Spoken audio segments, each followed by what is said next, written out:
Thank you for joining the seminar today. So I named today's seminar as a technical IS and analytics research seminar because my expertise is on the technical side of information system research. So I just want to share some of my thoughts and also let those of you who are interested in analytics, data mining, technical IS kind of studies to share experience and skills with each other. Okay. So this is the agenda for today's seminar.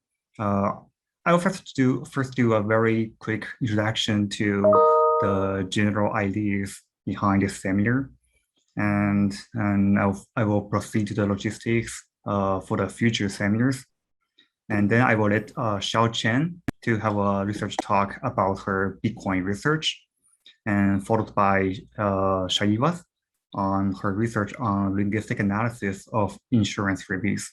And finally, I will wrap up everything by introducing some useful resources. And although this is a technical IES seminar, but it's not exclusive. Okay, so if you're doing behavioral type of research or economics type of research, you are more than welcome to join because your expertise in theorizing or developing mathematical model could be very valuable to us. And also, it's not exclusive to PhD students.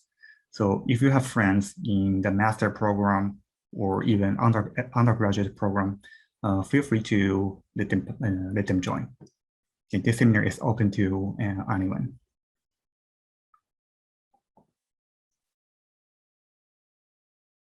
So what to do in this seminar? So typically, my plan is to have 1 or 2 people doing some major presentation every week, such as their research progress. So if you're practicing for a conference talk, that could be 15 to 20 minutes presentation. But if you're preparing for a job talk, you can also tailor your research presentation to 45 to 50 minutes, which is very typical in a job talk. Okay. And this is different from other presentation platforms because I really want to make this platform friendly, not critical. Okay. So you can still give constructive feedback to the presenters, such as what's the space for improvement. It's just your opinion. So your feedback might not necessarily to be true, but I want everyone to provide constructive feedback to the presenters so you can help each other improve in the presentation skills. And this is something we should avoid. Do not do any deterministic evaluation on the work without useful suggestion. Okay. I really want this environment to be friendly, so it's not a pressure to you. It's more like an opportunity and a resource to everyone.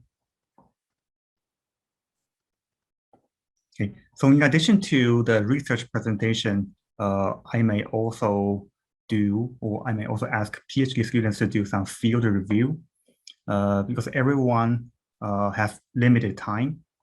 You cannot understand the entire technical IS field in all the contexts. Okay. So sometimes I may ask the students to perform a literature review on the research field that they are investigating and share what's going on in that field and summarize them for us. And for all attendees, maybe I will also ask for some progress updates regarding your research. Okay, so it doesn't have to be something major. Okay, just any quick updates, what you're doing, what kind of difficulties do you have, things like that.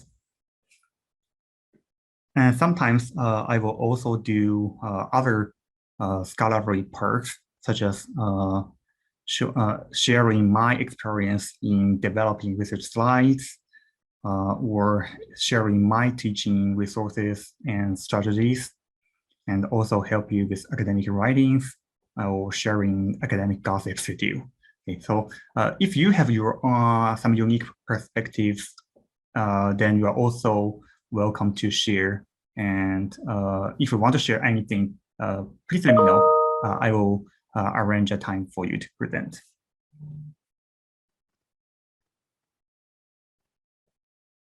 Okay.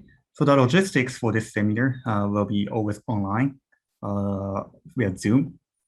So I'm currently thinking about weekly seminar, be either every Thursday, 1 to 3 p.m.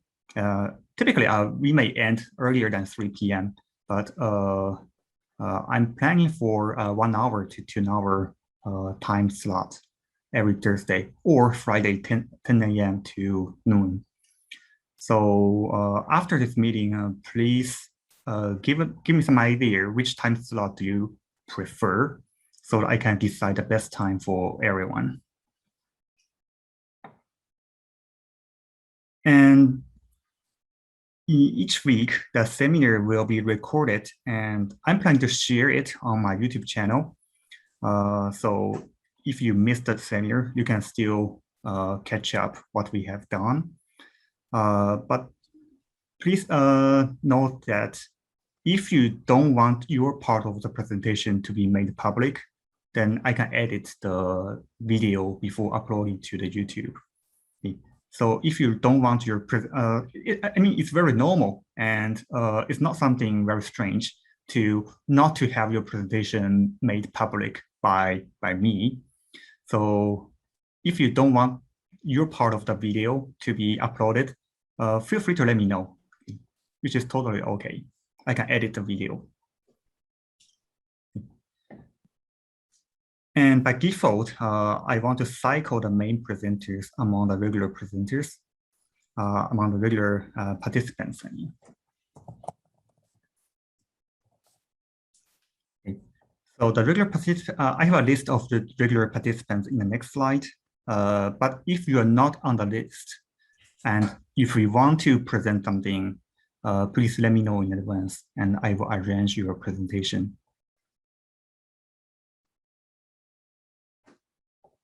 Okay, so this is the temporary list of the participants in the seminar. So I'm Shen, and Xiaochen is a PhD candidate who's on ABD right now. ABD means all but dissertation. So as long as she finishes her final defense, she is Dr. Zhu. And Mohammed is a third-year PhD student. And this year, we have lots of new incoming PhD students coming. So including Guotian Ken, Shishi Wu, and Yang Ho Yun, who's also doing TA for me this semester. And we also have Shaivya Jia from the MSBA program. She's a master student, but she has proven to be a very, very good researcher to me. Okay. So this is just a temporary list that I came up today. So if you are not on the list, but if you would like to be included in the regular participant list, feel free to let me know. Okay. And also you can feel free to share the Zoom link to anyone who are interested in this kind of research seminar talks. And sometimes I will consider inviting guest speakers from other universities or other institutions to give us a guest talk. So I will let you know if I invite someone.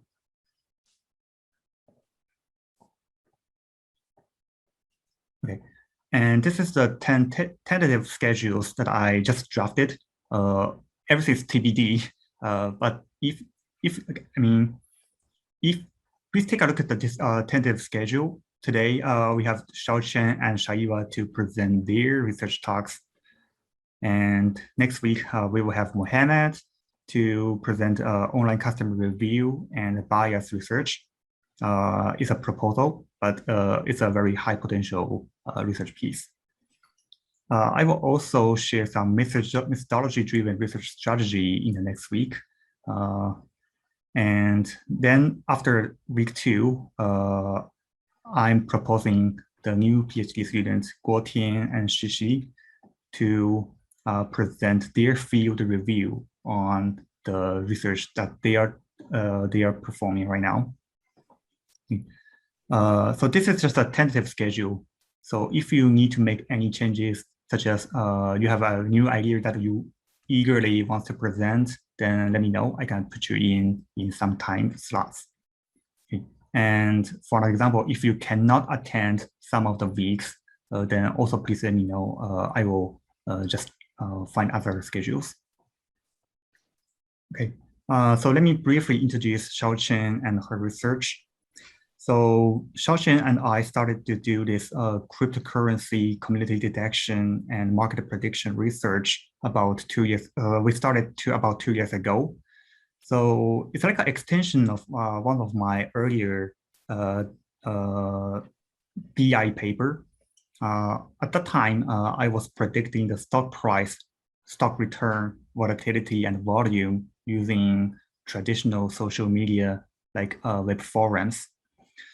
In this research, Xiaochen has extended my research framework and applied the market prediction system to cryptocurrency context. So Xiaochen is very efficient, and through our communication and interactions, years and wrapping up everything in a research slide and a paper. So, Xiaochen, it's your turn.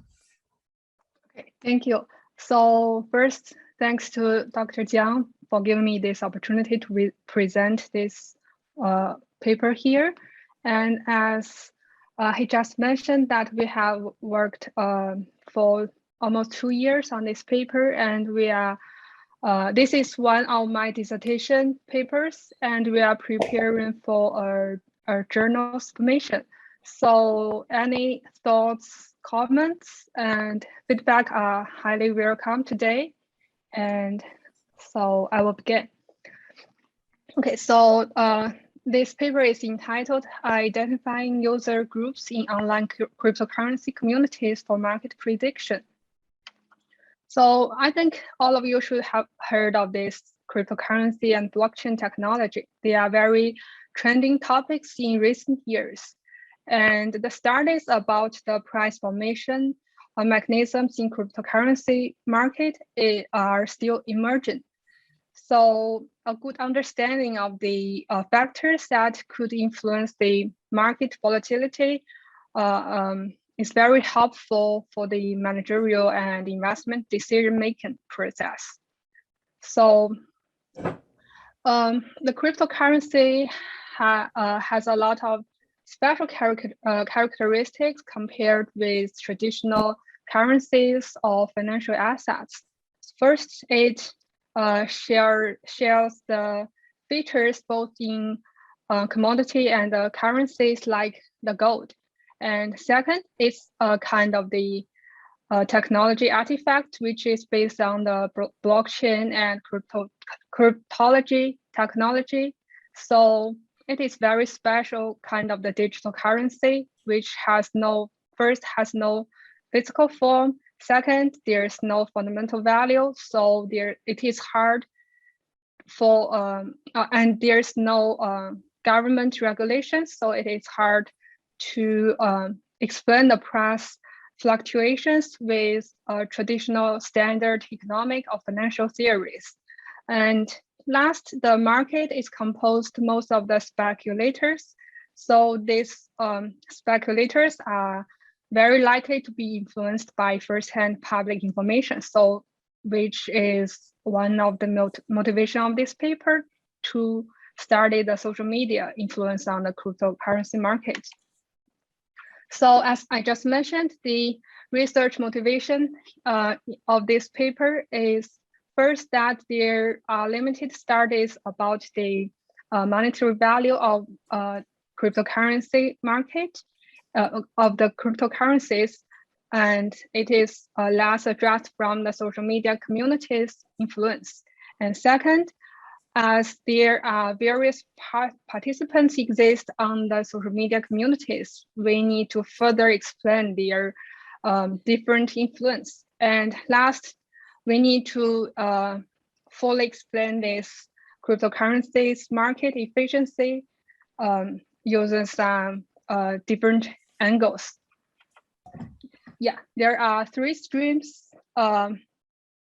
related to this work. First one is about the cryptocurrency value determinants. Second is the role of social media in market prediction. And last is to identify groups using stylometry analysis. So for the first stream, the cryptocurrency value determinants, this table lists this table lists some examples in prior studies about the value determinants in the cryptocurrency market. So the studies are focused on three different aspects, which are technical, economic, and the trading and market data in the cryptocurrency market.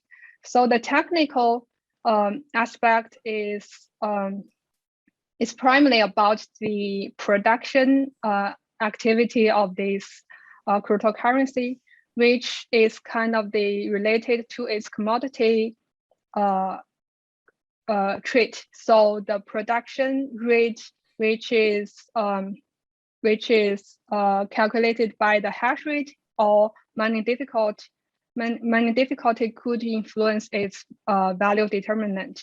And second is this microeconomic factors, which is related to all the traditional financial market or different kind of the fiat currencies. And the last is this trading and market data, which is kind of this related to the technical analysis in traditional stock market, which use the only the market data to predict the future price trend.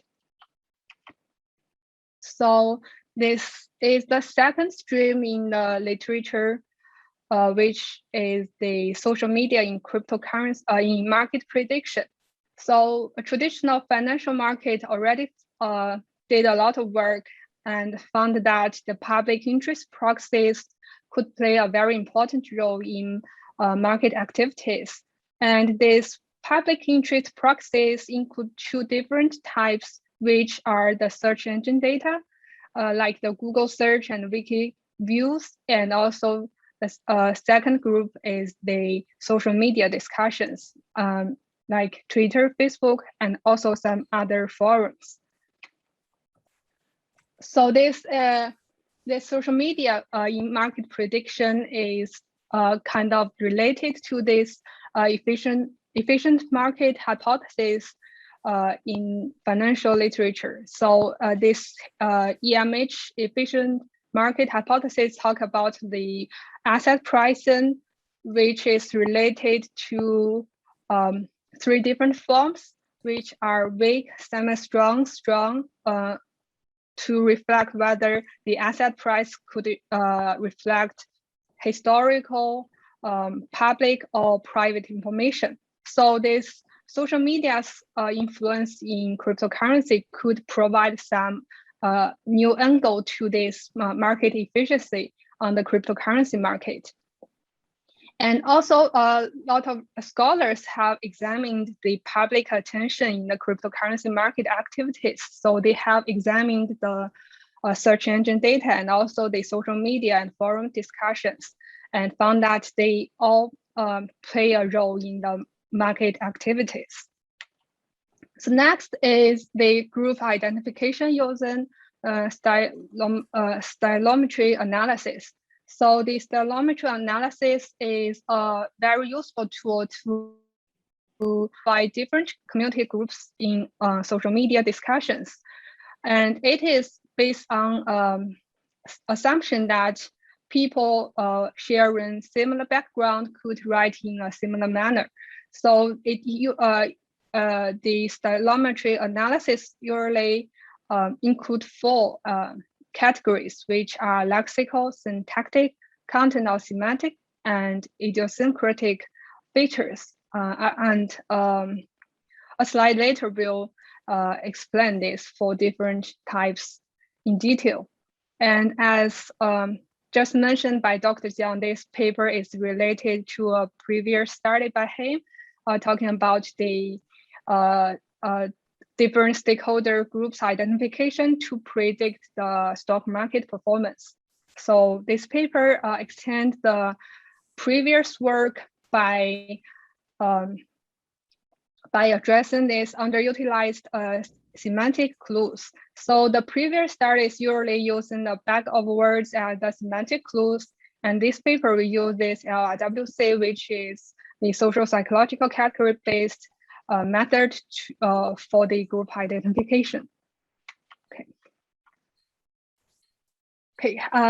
As can be concluded from the previous studies, we identified two research gaps. So first is that the factors have been examined in cryptocurrency market predictions are mainly the post-volume and sentiment. So the different community groups influence has been less addressed. And also the context clues such as the contents and topics have not been fully utilized. And also they lack the angle of the efficient market hypothesis. And next, another gap is that the socio-psychological features are less addressed in community group detection for market prediction. So we will try to fill in these two gaps in this research. So this is the research design of this paper. And there are three main parts in the research methodology, which include the data collection and pre-processing. And the middle part is the group identification, and the last is the model and evaluation. So this highlighted part, this yellow part is this main contribution of this paper. So we compare the two different featuring methods and compare their performance on the group identification and market prediction results. So next I will explain this research design in detail in the following slides. First is the data collection. We need to first collect the in this paper, we use the Twitter and Bitcoin as the representative social media platform and cryptocurrency because of their large user group and market base. So first, we need to collect the tweets with the keywords related to Bitcoins. And these keywords were selected based on prior related studies. And next, we need to collect users' historical timeline tweets for the authorship analysis. Okay, next. And this is the stylometry analysis for the group identification. These four types for the stylometry analysis are what I just mentioned. And these are the different features we need to extract from each user's historical tweets for to identify their different group belongings. And again, here the highlighted part is the focus of this research. Okay. Next, after we extracted all the features for in the stylometry analysis, we need to focus on how to identify different groups. So with the back-of-words features, it is a feature set with a very high dimensionality. So we need to do the dimension reduction using the principal component analysis method. And next, we do a clustering to find out the final groups for these two different featuring methods. So this slide shows all the variables that have been found useful in market prediction in the cryptocurrency market in prior studies, and we include them as the control variables in the later regression analysis. So this from this slide on, we show the results of this data analysis part, and this table give us the different topics using the LRWC method for group identification. So we need to first extract the top 2 or 3 grams to find out the topics they are talking about on social media. So here we ended up with 6 different groups or topics for the community groups on Twitter. And you can see the frequently mentioned terms here in this table. So this is based on the LRWC method, and from the bag of words method, we also have a very similar result for group identification. So next we do this Ois regression, and this table show all the different groups predictive results here in this in one table, and the baseline is nothing new here. It is consistent, mostly consistent with previous studies on the relationship between these variables and the dependent variable, which is a Bitcoin price return here. And in the last 6 columns, we compare the results of between the selected groups using BOW and the LIWC method. So these groups were selected based on the highest explanatory power, which is the adjusted R-squared value here.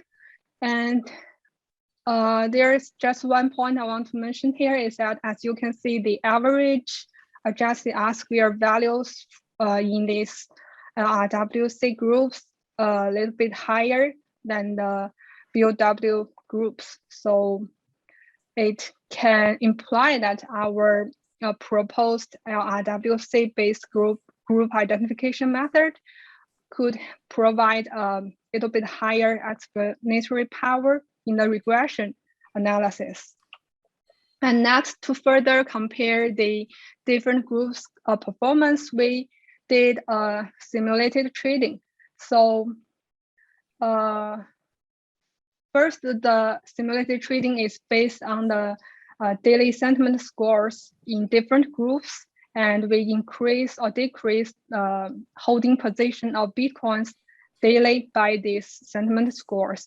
And for the groups here, we selected the BOW groups and RWC groups based on the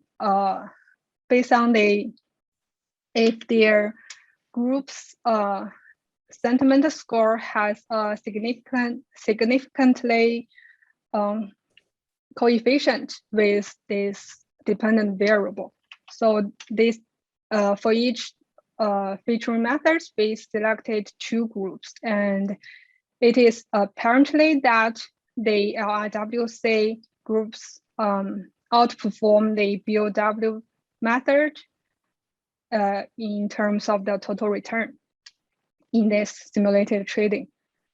Okay, so in conclusion, our research show an effectiveness in this proposed LRWC method in terms of the simulated trading and also the regression results. And our results reveal the importance of the social media's role in the cryptocurrency market prediction. And also we synthesize the efficient market hypothesis as a theoretical background, which is less addressed in the prior related studies.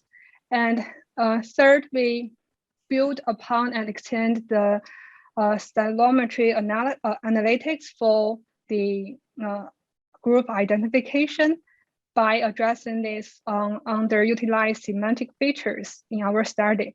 And last, this study tries to improve the understanding of the cryptocurrency market dynamics with these data-driven strategies in an era of the disruptive financial technology. Okay, that's it. Okay, thank you. So this first slide, next slide, and third slide, next one. Okay, and next one. Next one. Okay, so in total, you have 6 slides for the related works. I mean, which is good for a progress report or for our internal seminar. This is good. Okay, but in future, if you are presenting this piece of research in a conference, then I suggest you to tailor this section to at most 3 slides. Maybe the first one and the second one are useful, then immediately follow them by a research gap. Because typically the conference audience, they don't care whether your research is built upon the comprehensive literature. It's more important for a journal article review. Okay, for conference talk, they are more interested in the innovation in your research, your methodology, your finding. So you want to leave more time to explain your innovation in the methodology and new findings. So if this is a conference talk, then you need to pick only the logically important ones, such as what is done. Okay, maybe just 1 or 2 sentences to summarize what are done. Then what's more important is to tell them what is not done. Okay? So you can say most of the research previously performing market prediction has used the entire social media content. Limited research has segmented the social media users into different groups. Okay, you say limited, meaning because my research has done it, and other people have also done social media user segmentation, okay, but it's still limited. So it's okay to just wrap it up saying limited research has segmented the social media users into several groups and picked subgroups to perform market prediction. Okay. Maybe just spending 1 minute with 2 or 3 sentences to explain this, that's enough for a conference talk. Okay. And then proceed to the research gap. Yeah, so probably you want to spend more time in the research gap because this is the key rationale behind why this research is performed, why your research is conducted. Okay. So you may want to polish this slide by highlighting some important keywords because currently this slide has too much text. And typically the audience will not have the mental workload to follow every single word in a text-based slide. So help them better assimilate your key ideas by highlighting important phrases in this slide. Okay. Okay. So that's my first suggestion, reducing the less relevant content. And next, methodology. Can I take a look? Yeah, slide number 11. Yeah. So again, this is a lot of experiment and programming behind this research design. And it's just, for me, it's not impossible to clearly explain every single step. So you did a good job highlighting only the novelty in the research design, feature extraction, BOW, and LIWC. So this is something you did very well. And next slide. Okay. Next slide, please. Okay, so data analytics group identification. This is a table of the feature, a list of the features you used for linguistic clustering. And do you have next slide? Yeah, feature extraction, PCA, and clustering. So what you described here are accurate and in detail. But if this is a conference, the people just don't have the energy and the mental power to read them.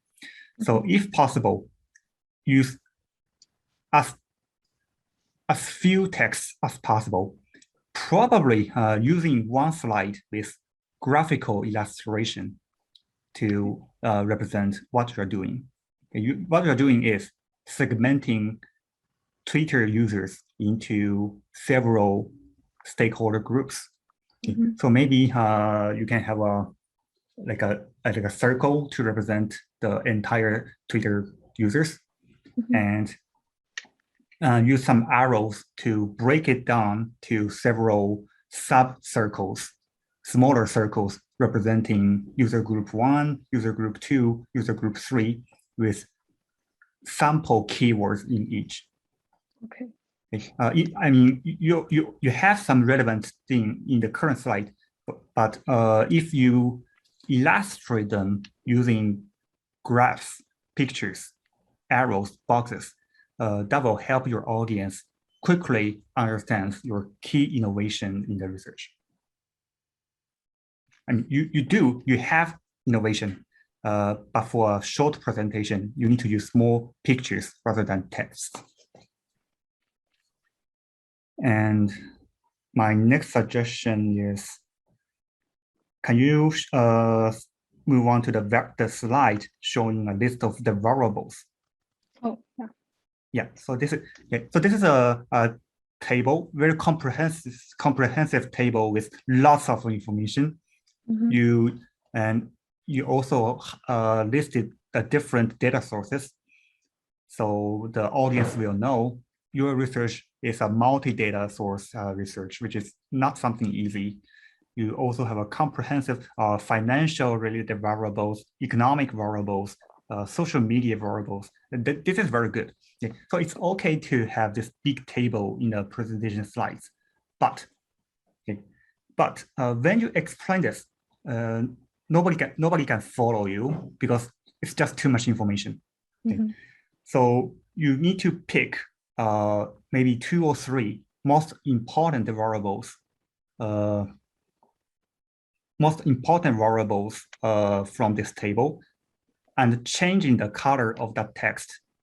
And you can use animation, or you can duplicate this slide into 3, but each slide has a separate different color highlight. Okay. Just pick 2 or 3 variables with highlighted color, so audience can focus their attention to only 2 or 3 variables in this table. Do you understand what I mean? Yeah, sure. Okay. Yeah, similarly for the data analysis slide. Okay. The same problem. This table is very beautiful, very well done. Okay. But that's too much numbers, and nobody will look at the entire table. So I think what you should highlight here is the independent variables, not control variables.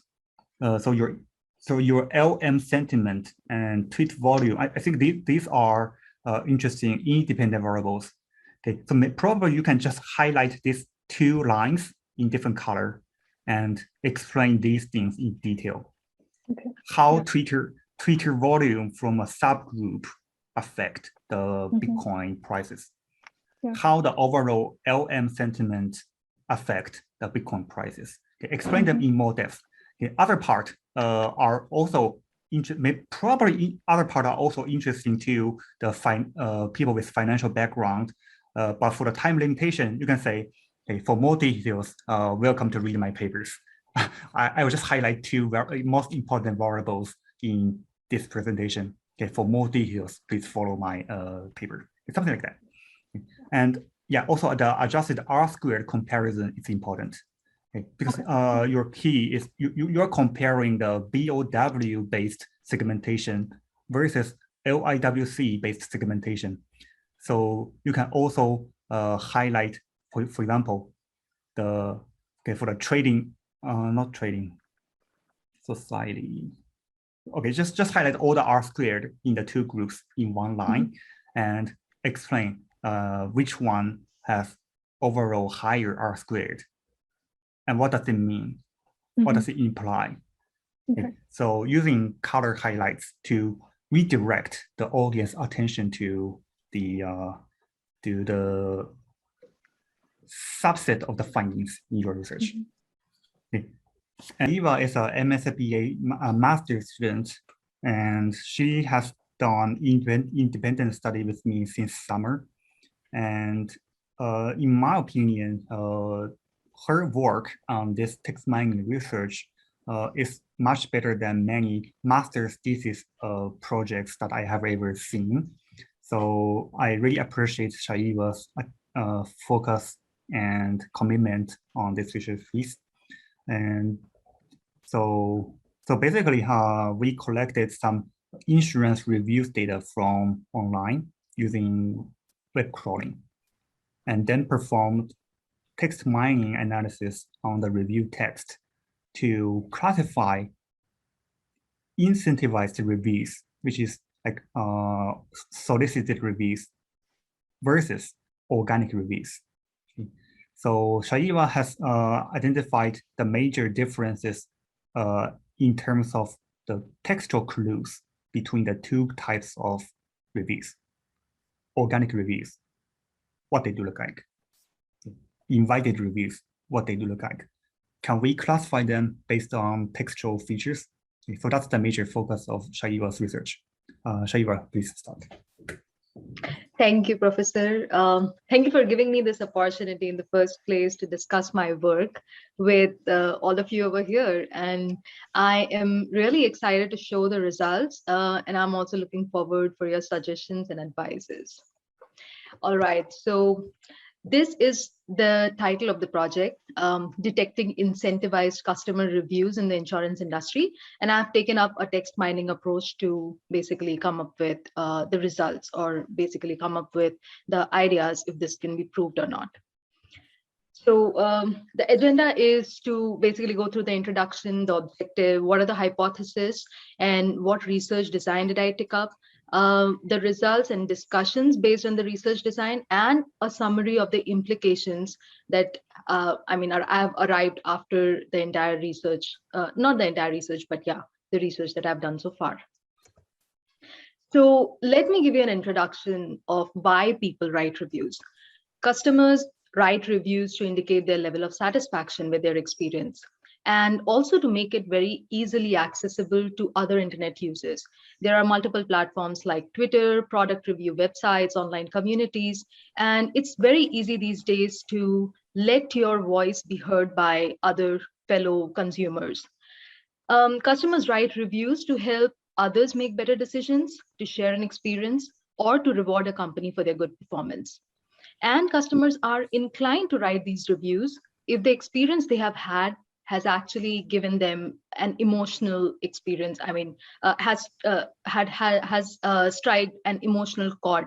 It could be a positive or a negative experience. The other side of the coin, businesses also need reviews. They need reviews to build their online reputation. Businesses need reviews to kind of social proof. It's a social proof needed to influence consumer behavior.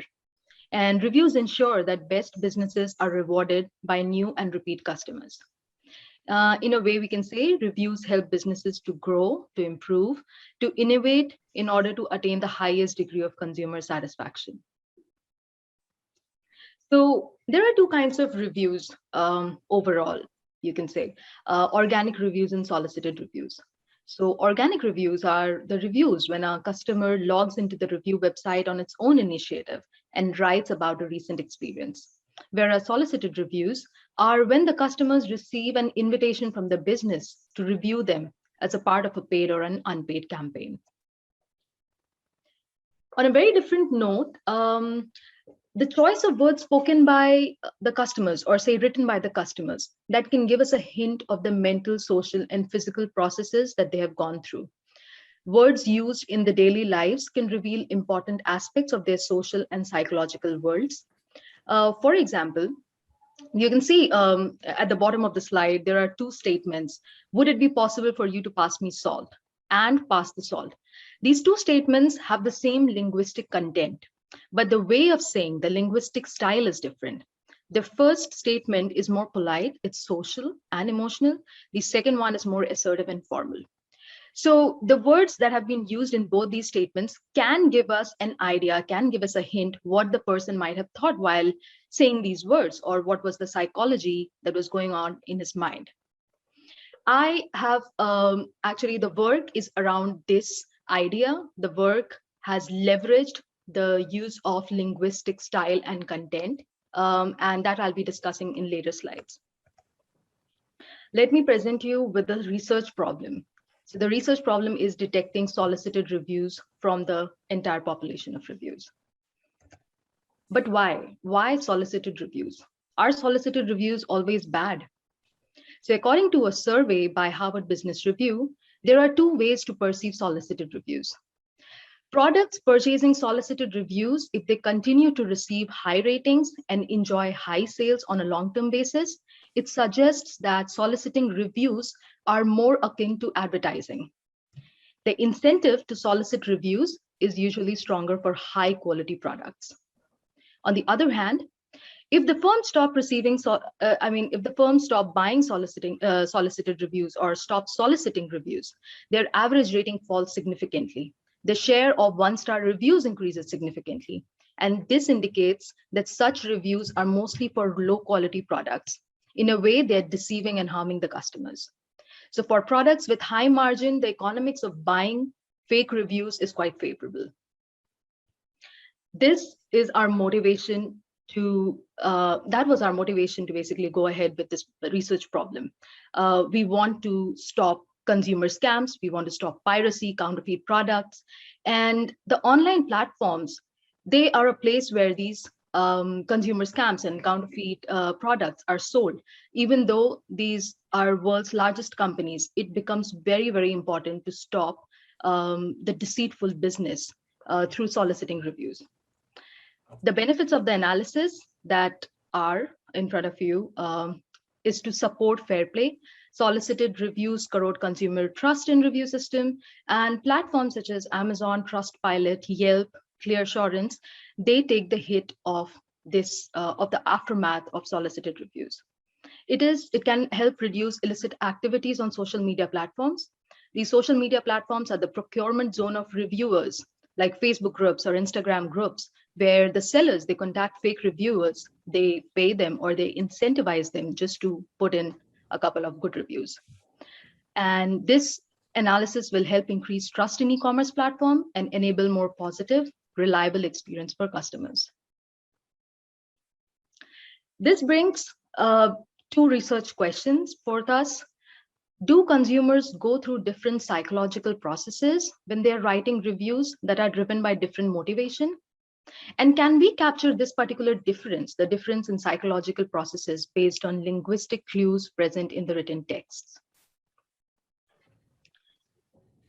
This is the methodology of the research. Basically, this is the way that I have designed the research. And you can see the first step that we did was to actually come up with a review website to decide what reviews to be analyzed. And I came across a website called as ClearAssurance.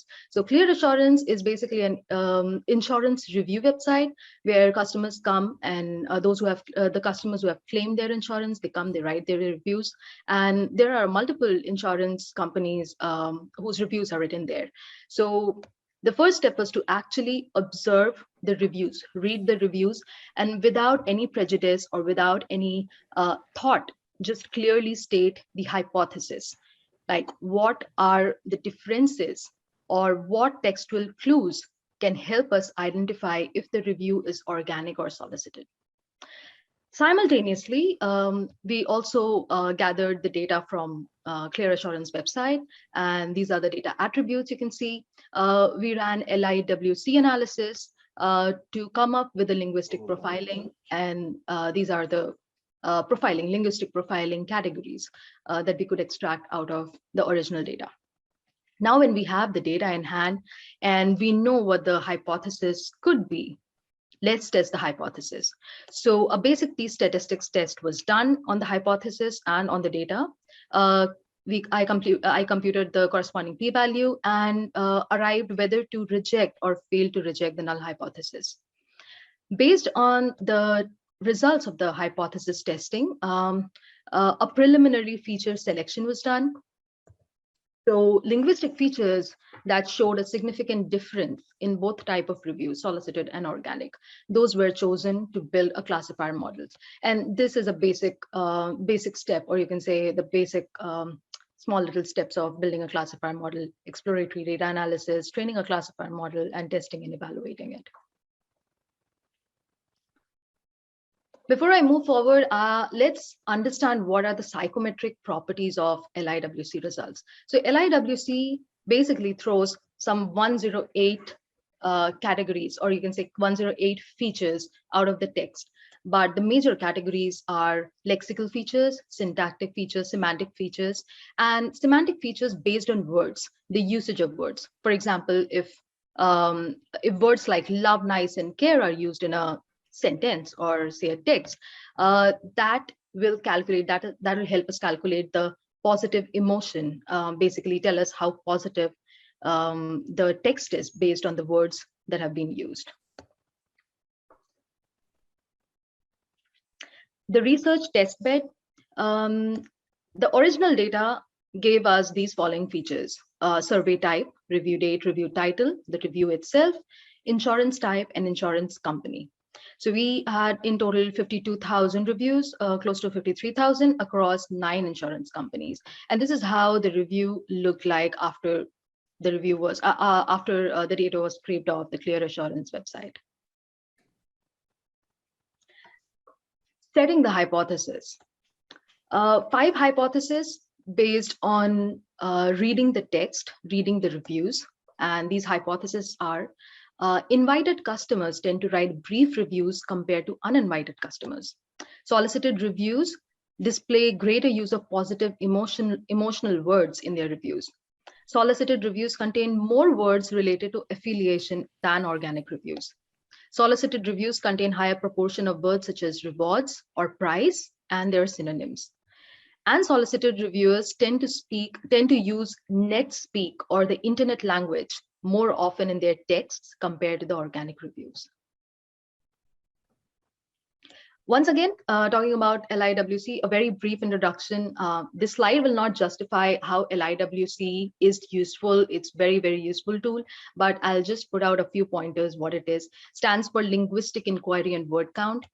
It's a gold standard in computerized text analysis. It reads a given text, counts the percentage of words that reflect different emotions, thinking styles, social concerns, and even parts of speech. It can extract 108 features in a text belonging to categories such as sadness, negative emotion, overall effect, verb, and past focus. And for this research, we have analyzed 37 out of 108 features. A basic data analytics, exploratory data analytics on the LIWC features. So as I said, there are different categories of features, the semantic features. So analytical thinking, it basically reflects how formal or logical the text is. So, I'm sorry to not add the legend over here, but the orange is the survey or solicited reviews, and the blue is the organic reviews. Organic reviews tend to be more analytical, logical, whereas the solicited reviews are not. Cloud suggests if the author is speaking from the perspective of high expertise or with confidence, especially the salespeople, they speak with all confidence. So the cloud in their voice or in their text is usually very high. Sorry. All right. So The cloud is pretty much same for both the categories, and the tone. Tone is the emotional tone. If the tone is high, the speaking style or the writing style is upbeat. If it's low, then it's more of sadness and hostility. And if it's like in between 50, it's more of an ambiguous way of speaking.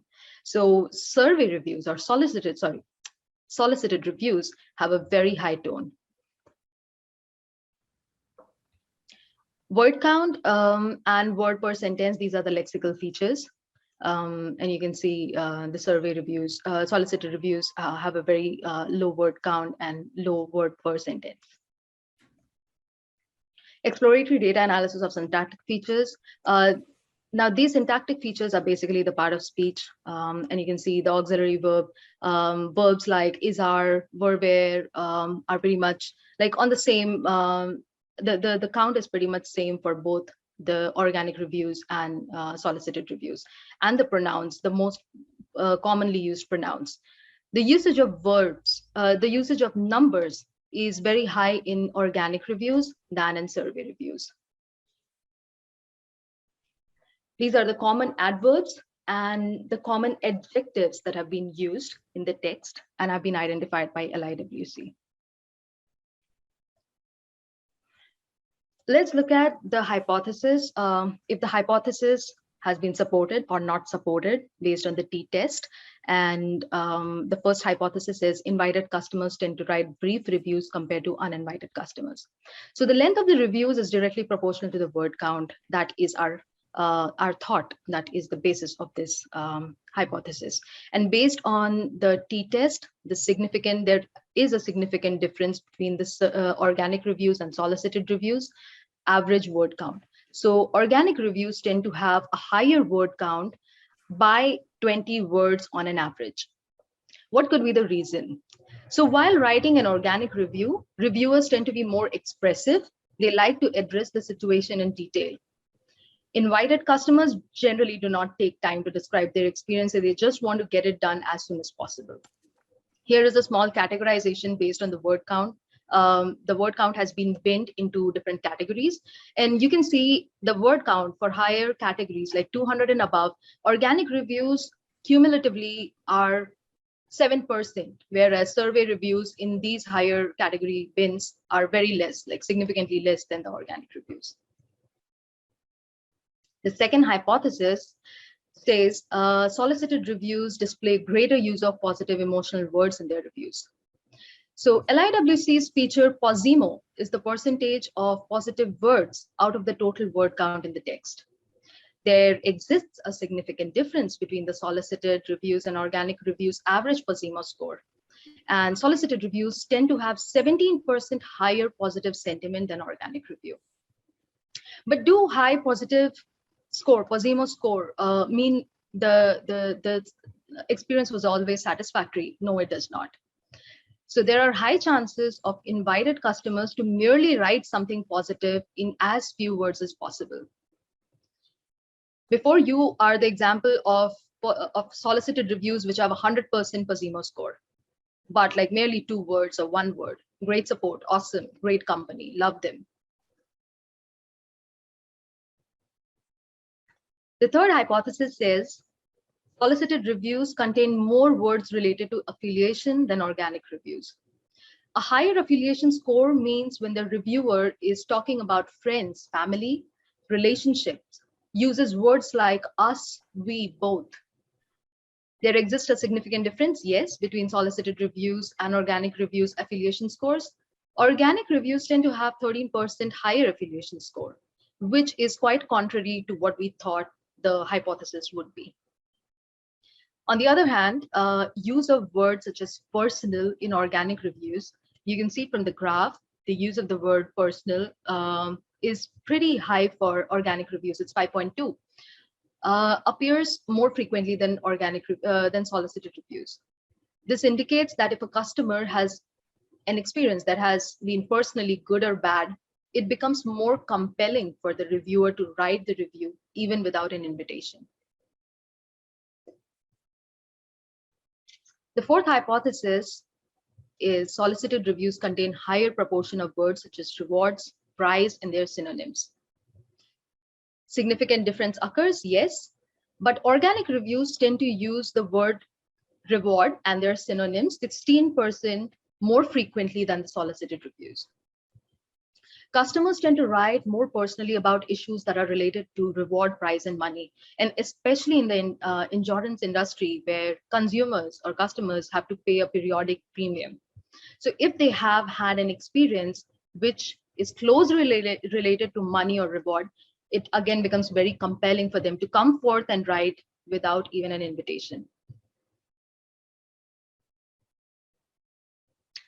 Solicited reviewers tend to use NetSpeak more often in their texts compared to organic reviewers. Average NetSpeak score for solicited reviewers was seen to be higher than organic reviewers. The most commonly used words were like you, yep. There was frequent usage of smileys in the text.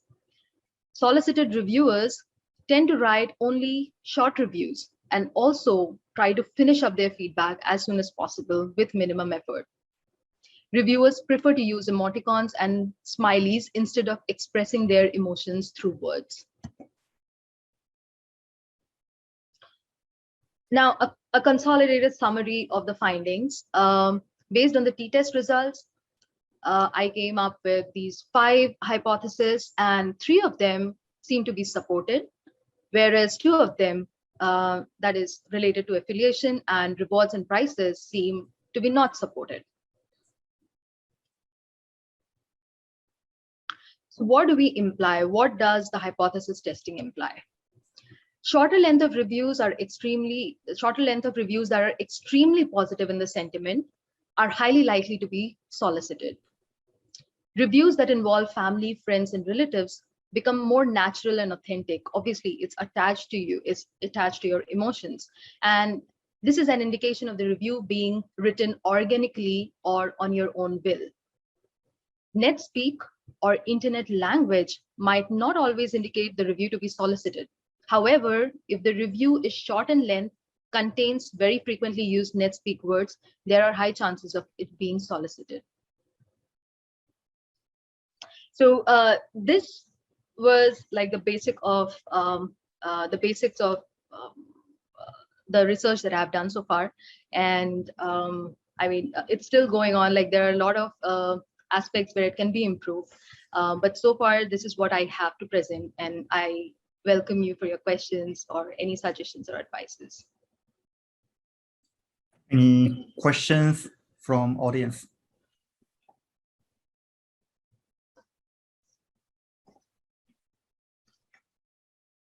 Come on, any questions or observations? I'm just curious about the research methodology. I mean, I'm not familiar with this area and haven't much expertise, but I just wonder how to measure the features in the hypothesis, like how to measure the positive emotion. I heard that you used kind of methods like LIWC, and because I'm not well understood this part, so it would be very appreciated if you describe more. Right. So LIWC is basically a tool that helps you analyze different parts of the speech. For example, the positive emotions or the positive sentiments. There is a bunch of positive emotional words that LIWC has, and it basically calculates the proportion of the usage of these words in the text. So suppose you have a text which has 100 words, and out of those 100 words, there are 4 words that belong to the positive emotional dictionary of LIWC. So basically the score of that particular text under Posimo will be 4 by 100. And that has been calculated for all the review text. So out of 108 features that LIWC extracts, you have scores corresponding to every particular text for those particular features. And then you can do all sorts of statistical testing and apply statistics to it and see if the difference in the means are same or not. Basically the hypothesis testing process. Yeah, thank you. So it's not just the manual calculating by seeing the content, but it's kind of we use kind of libraries that's Right. provided by, I understood. Any other questions? Okay, so let me give you some comments. So first of all, it's well done. And so Shaivya is just a MSBA student, and she only spent maybe less than three or 4 months for this entire research plus experiment plus slides development. And I think she is also preparing to document her findings in a paper to submit it to a conference. So this is not, this is an unusual outcome for a master's student. So well done. Thank you. Okay, so let me give you some suggestions. So first of all, in one of your earlier slides, you said the problem statement is to detect solicited reviews. Can you go back to that slide? Yeah. Yeah. So now we are preparing this research piece as a conference submission. So it's okay that the research is incomplete. Okay, so this research is incomplete because you are saying you want to detect solicited reviews from all reviews, but you actually not doing that, okay? Because what you did is to find the difference between solicited reviews and organic reviews as an exploratory analysis. Okay? You didn't develop a machine learning classifier to actually detect solicited reviews, right? Right. Okay, so that's a discrepancy between what you are proposing here and what you actually did. Okay, so in order to avoid this kind of misleading statement, in this slide, you need to be more accurate about research problems. Okay?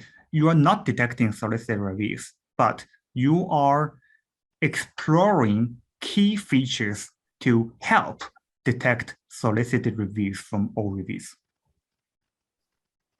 Okay? Right.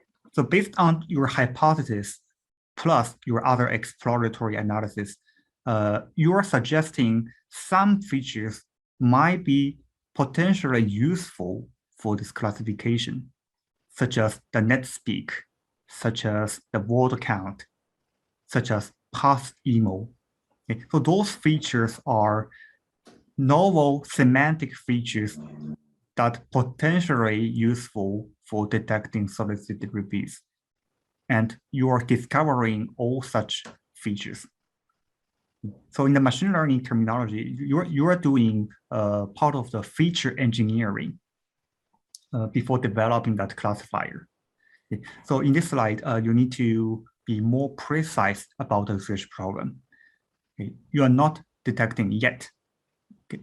If you do compare several machine learning algorithms with your features and calculate accuracy, precision, recall, and then you can say, now you are detecting the solicited reviews and reporting the accuracy for that. Okay. But at this stage, you are not. So you need to reword this research problem as you are exploring key features to help detect solicited reviews. Okay, be more precise. Right. Yeah. So the reason for this suggestion is when people review your research, even for conference paper submission, a very common review comment is do not overclaim. Just for your contribution, just claim what you did. Don't overclaim. So that's my first suggestion. And next. Okay. And now you are exploring the features for detecting solicited reviews. But why? Why do you need to detect solicited reviews? Okay, that part is still less clear based on your current introduction. Okay. So your current introduction only says there are two types of reviews, and people may have different opinions and motivations behind writing such two types of reviews, right? But it doesn't logically connect to the reason why you want to detect solicited reviews. So you said that solicited reviews may come from incentivized monetary rewards or fake deceptive reasons. I remember you have one slide for that. Yeah. Yeah. Then I think the next one. Okay. But this is good, but this is not yet directly linking to the reason for detecting solicited reviews. What you're missing is in many review websites, solicited reviews are not explicitly marked as solicited reviews. That's the logic you are missing.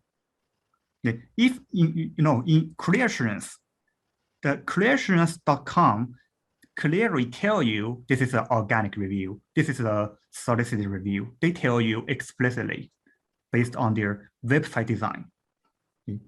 In Amazon, sometimes the Amazon review will show I write this review for because I receive a free product, so I'm providing this review. Okay. Sometimes Amazon custom reviews also explicitly tell people this is a solicited review. But what you need to tell people is that's not always the case. Okay. In Yelp, many fake reviews don't explicitly say they are fake. Okay. Even in Amazon, there could be some incentivized reviews without saying so. Am I right? Okay. So that's the missing logic in your introduction and problem statement. Okay. So because people like to hide their real intention from the reviews. So that's why we may need some machine learning algorithms to evaluate the chance or likelihood that a review is a solicited review. Am I, did I make myself clear? Right. Yeah. So this logic is very important to convince people that your research has values. Okay. Otherwise, it's like the research idea is coming from nowhere. I just want to apply machine learning techniques to this specific website, and that's not valuable enough. So you need to explain this logic better. Yeah. Next. Okay. So also related to what I just said, when you show the data set, can you move on to the data set slide? Okay, research test bed from ClearAssurance. Okay, so first, I think you need to show the name of your data set is from ClearAssurance.com, and what kind of what kind of data set it is. It's an insurance with what kind of insurance coverage and so on. Okay. But more importantly, why this data set? Okay. Why you picked this data set? Okay. I know this is a tricky question. I had the same problem before. My supervisor asked me why you chose this data set. In my first research, my advisor asked me the same question. Why did you pick Yahoo Finance? So my question was, my answer was, oh, this is the data set you gave me. This is the only data set I had. Okay. I know this is an honest answer, okay, but when you are writing a paper, you need to package your data set choice in a more convincing logic. Okay. For example, okay, the ClearAssurance.com explicitly distinguish organic reviews and solicited reviews as one of the data columns, right? So this will create a naturally great ground truth data for your machine learning task. Right. So this is one more valid reason why you are choosing creations.com. Okay.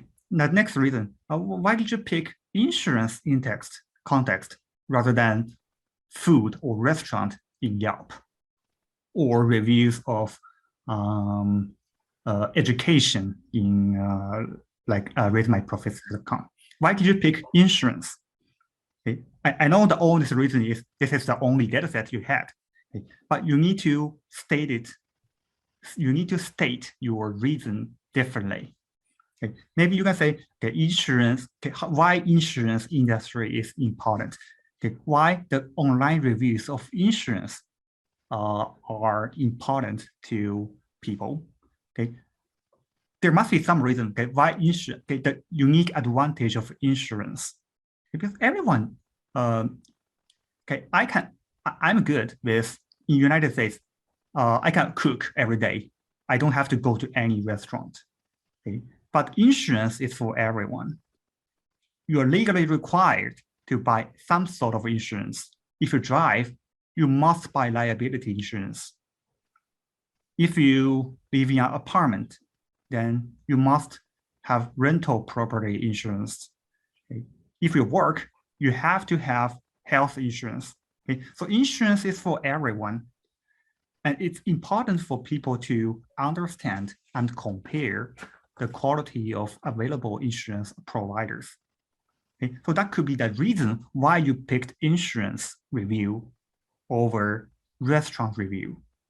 Okay. Although this might not be the true reason, okay. This is kind of the kind lie that we have to make in research paper writing. You have to convince people that every single choice you made is reasonable. Okay. They don't have to be perfect, but they have to be reasonable. Okay. You cannot say, I picked this data because that's my only available choice, or it's an ad hoc data choice. Okay. For every single decisions in your presentation and the paper, you need to provide some kind of rationale to convince people. So that's my second suggestion. And my other suggestions are minor ones first. Do you have questions with me before I move on? No, please go ahead. Okay, the next one, the research hypothesis. The next slide, slide number 14. Okay, so when you present this slide, you just quickly read all those hypotheses without explaining the rationale. Okay. So I don't say this is wrong. If time is limited, you could do so. It's a conference presentation. But however, maybe you should pick one or two most important hypotheses to explain why you put forward that hypothesis. For example, invited customers tend to write brief reviews compared to uninvited customers. Okay. After reading this hypothesis, just briefly explain why this could be true. For example, because people are invited, they don't want to spend time, they just want to get things done. So they may have more chances to write brief reviews. And that's it. It just briefly explain the rationale behind each hypothesis during the presentation. Okay. In a paper, in a conference paper, this is mandatory. You have to explain the hypothesis, not only showing the hypothesis. Got it. Okay. And another one is common verbs.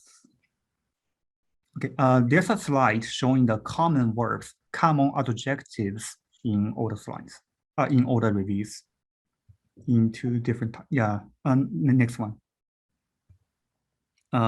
Slide number 18 and 19. Okay, so you do have a very interesting result, common adverbs by survey types, common adjectives by survey types. Okay. The content here are of great quality, but they are not good for presentation because it's a long tail. Okay. So it shows always, never, only, quickly are the 4 most commonly used adverbs in insurance reviews. Okay. And LOL, helpful, IC, helpful, rough, friendly, and so on. Okay, these are commonly used adjectives in survey types. Okay, this could be interesting. Okay, but all the remaining words located on your long tail in these pictures, okay, they are not informative. Right. They don't tell us anything. So instead of showing us the entire graph distribution, maybe it's just okay to show the full phrases for the top 4 words and their differences in 2 types of reviews, and that's it. So avoid showing unnecessary information in presentation. That will divert people's attention. Right. And one final suggestion is your t-test. You have one slide showing the hypothesis testing results. This one. This one. So in research, the common practice is to report the t-statistics and p-values along with the outcome.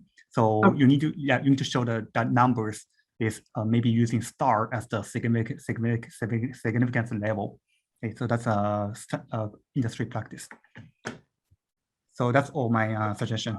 Thank you so much for presenting this wonderful work. Thank you for your suggestions.